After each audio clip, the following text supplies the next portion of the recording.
O meu nome é Marco Martins e bem-vindos ao canal Não Estamos Sós. Arthur C. Clarke uma vez disse a famosa frase: existem duas possibilidades, ou estamos sozinhos no universo, ou não estamos. Mas ambas são igualmente aterrorizantes. Hoje, por mais aterrorizante que o conceito possa ser, a última é quase certamente a verdadeira. Cada vez mais cientistas, teólogos e filósofos concordam que a vida extraterrestre é mais do que provável que exista lá fora. Mas afinal, como é que serão realmente os extraterrestres? Infelizmente, para os fãs da ficção científica, talvez a vida noutros planetas não seja nada parecida com as criaturas humanoides cinzentas, com cabeças enormes que aparecem e muitas vezes aterrorizam nos filmes de ficção científica. Ou pelo menos, é muito improvável que os extraterrestres tenham essa aparência, mas vamos lá nós saber. Existe, no entanto, uma opinião cada vez mais crescente de que algumas formas de vida poderão não parecer assim tão estranhas aos nossos olhos. Em 2017, uma equipa de biólogos da Universidade de Oxford criou uma teoria de que a vida noutros planetas teria evoluído da mesma forma do que na Terra, e que os extraterrestres, a nível molecular, seriam muito provavelmente baseados em carbono, tal como nós, devido à abundância do carbono pelo universo. Carbono é o quarto elemento mais comum que existe, e embora o hidrogênio e o hélio se combinem para constituir 98% de toda a matéria bariónica do universo, a equipa ainda considera o carbono como o candidato mais provável para a vida. Esta abordagem propõe que a vida extraterrestre partilhe os mesmos blocos de construção que a nossa.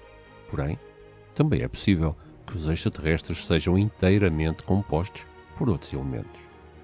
Mesmo na Terra, existem grupos de bactérias chamados de estromófilos, capazes de viver em ambientes extremos que são inabitáveis para todo o resto, desde lagos alcalinos a fontes vulcânicas. Então, se as bactérias relativamente normais podem viver em tais condições aqui na Terra, certamente é possível que uma sociedade extraterrestre pudesse viver em planetas compostos de qualquer coisa. O silício foi apresentado como sendo uma opção viável para alguns, porque, primeiro, é um sólido à temperatura ambiente e, segundo, porque forma ligações estruturais semelhantes ao carbono. Em última análise, quando se trata de algo sobre o qual ainda não temos a certeza absoluta do ponto de vista científico, as possibilidades aumentam cada vez mais, o que torna tudo, obviamente, mais difícil.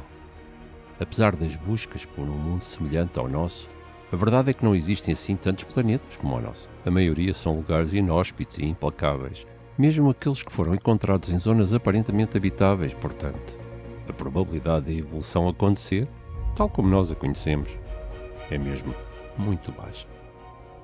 Teorias como esta vão contra os nossos estereótipos, mas são algumas das mais populares que existem, colocando os extraterrestres como seres microscópicos encontrados em condições e locais inimaginavelmente extremos. Porém, para efeitos de argumentação, digamos que estes organismos unicelulares conseguiram unir-se.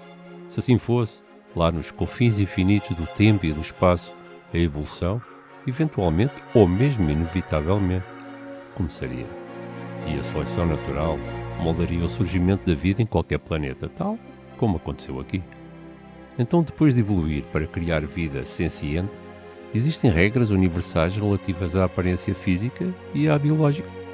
Em 2018, após uma extensa pesquisa, o físico teórico Michio Kaku determinou que havia pelo menos 3 requisitos básicos. O primeiro é que os extraterrestres deveriam ter algum tipo de globo ocular, visão estéril ou pelo menos consciência visual para rastrear distâncias, caçar com sucesso e se defender com eficácia.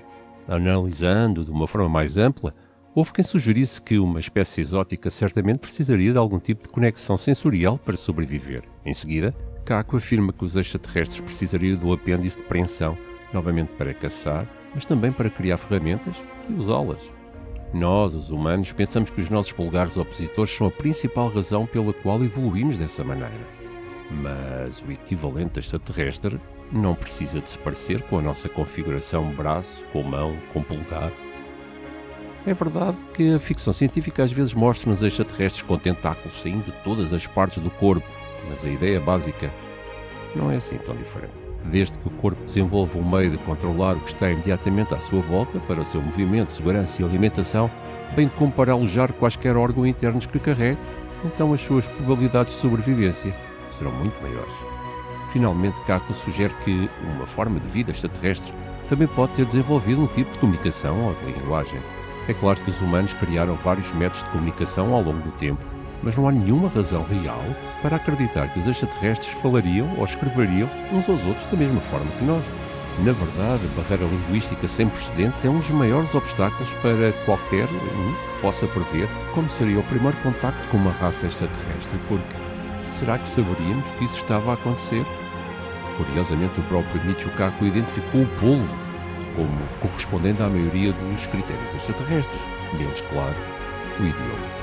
Embora Kaku não esteja de forma alguma a sugerir que os povos tenham origem extraterrestre, se seguirmos as suas regras, não será muito difícil imaginar uma criatura extraterrestre como o polvo. Dito isto, também é muito fácil imaginar uma massa de bolhas construída a partir de uma forma totalmente diferente. Embora não tenhamos nenhuma prova de como seriam fisicamente os extraterrestres saciantes e complexos, pelo menos temos alguma ideia como eles poderiam parecer. Deverão ter algum tipo de olhos, apêndices para estimulação sensorial e movimento físico, e um corpo robusto o suficiente para envolver órgãos essenciais. Foram necessários quase 4 mil milhões dos 4,5 mil milhões de anos da história da Terra para que os organismos unicelulares começassem a desenvolver-se em seres multicelulares. Se cronogramas semelhantes se aplicarem também a outros planetas que sustentam a vida, então as nossas chances de realmente encontrar uma raça extraterrestre avançada parecem mínimas. Isto até desenvolvermos uma tecnologia suficientemente poderosa para podermos explorar galáxias inteiras e localizar planetas distantes a velocidades atualmente consideradas fisicamente impossíveis. Então, talvez aí tenhamos uma chance. Se e quando finalmente nos cruzarmos com uma existência extraterrestre, haverá com certeza algumas ideias sobre o que será ou não extraterrestre e como haveremos ou não de interagir com estes seres. Uma é que estaríamos completamente inconscientes, pois não saberíamos reconhecê-los como tal. Quando nos cruzássemos com qualquer coisa tão diferente e tão reconhecível que será que seria mesmo vida extraterrestre? Por outro lado, será que seríamos capazes de aplicar pelo menos o conhecimento básico a tudo o que fosse necessário no contacto com eles? O meu nome é Marco Martins e este foi mais um Não Estamos Sós.